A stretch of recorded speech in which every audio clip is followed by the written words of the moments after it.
If I were going to judge you or you or you by the guy you hang with, the guy you chill with, I think you're a retard. Bill Gates doesn't hang. Elon Musk doesn't hang. Warren Buffett doesn't chill. Henry Ford didn't chill. Steve Jobs, who I knew, didn't chill. I don't chill. Eagles fly alone. You hang out with monkeys, you become a circus. Most of you would be embarrassed to tell me who your 5 closest buddies are. You are who you hang around with. You're the product of the 5 people you spend the most time with. If you go out to the pub and watch sports bars and they're farting and belching at the pub, you and your mates, that's where you're going to be in 20 years. Belching and farting with your mate. Show me your friends and I'll show you your future. I don't have any friends.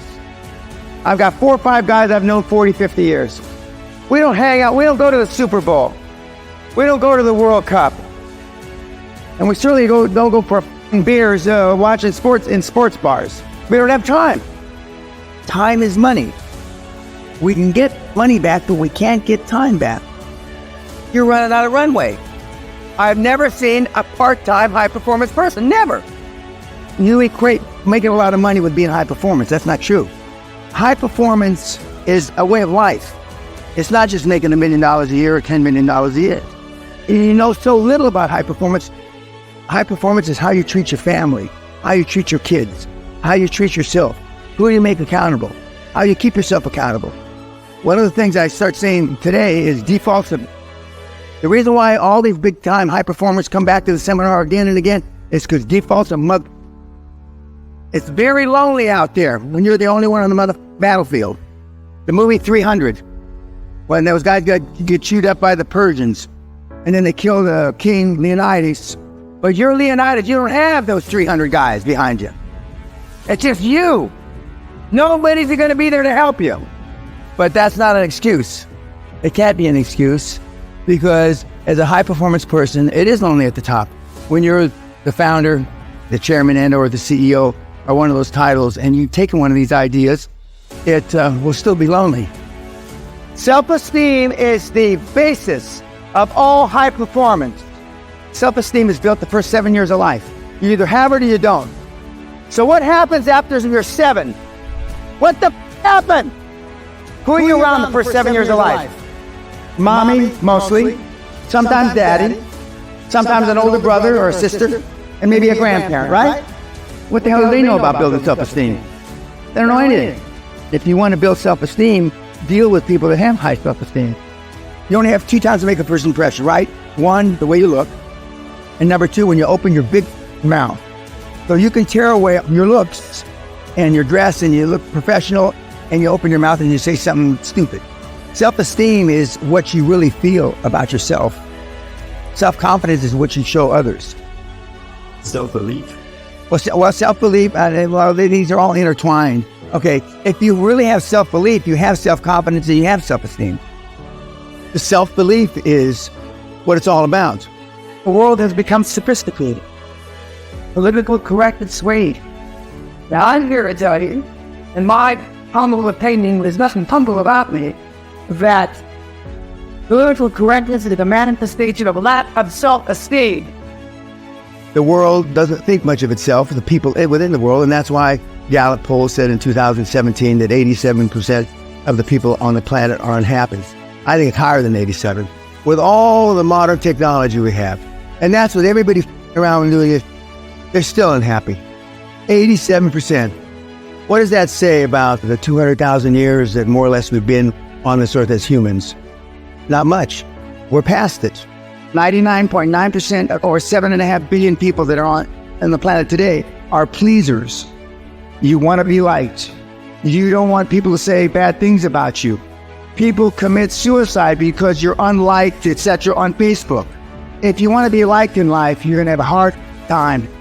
You've been good to everybody in your life. You give them presents, you write them birthday cards and all this, right? How has it gotten you? How's your program worked out?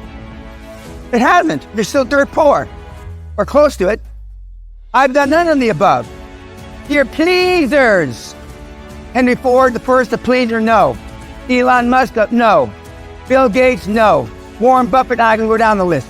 They all had one characteristic.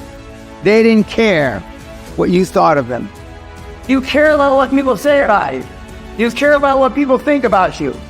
What if you could accomplish in the world today if you weren't afraid of what people thought of you, said about you, whispered about you? What could you accomplish?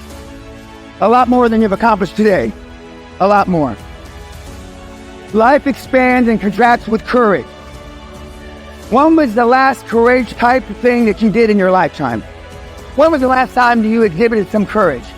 Some of you have to go back a long, long way. Some of you never. There are people in this audience that have never been spanked, never had a harsh word said to them by their parents, never got in a fight on the school grounds. I can't believe that. And you wonder why you are the way you are.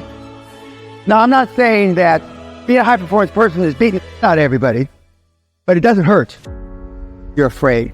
You're afraid of making a mistake. You're afraid of what everybody's going to think. You're afraid of looking stupid. And it's not what happens to us in life. It's how we react to what happens to us in life. That's the difference. But it's the action we take in spite of that fear that differentiates us. I got a D in public speaking in high school. I got an F in public speaking in university. F. But then I made over 200 speeches. You can't hurt my feelings. Because growing up in the hood, my dad told me, he says, it's not what they say to you, Dan, it's how you interpret the words. And that's why I call you a snowflake.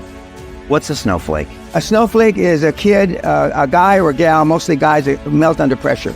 In 1986, the average man's handshake pressure was 118 pounds, 30-year-old man.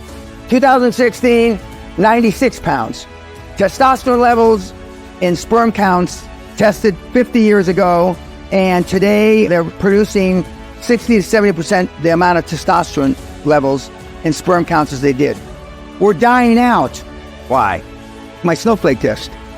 We have 95.4% of everybody, many thousands and tens of thousands that have taken the test are cowards.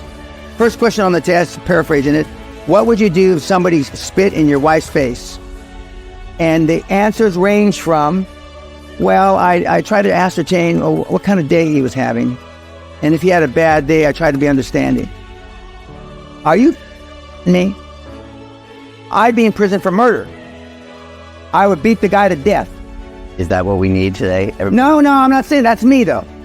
I'm a product of my father, the greatest generation, World War II vets, greatest generation, who saved the world. And now we have you, your generation. What happened? We've gone from the greatest generation to the worst generation. What the has your generation done? How have you saved the world? How have you enhanced anything? Why? Because kids are not programmed for success. Because your parents weren't successful. Kids don't do what parents tell them to do. They do what they see their parents do. I still work 60, 70 hours a week, and I don't even consider it working, and I haven't had to work in 35 years. There are times for wisdom, there are times for love, but there are times for strength, which supersedes all.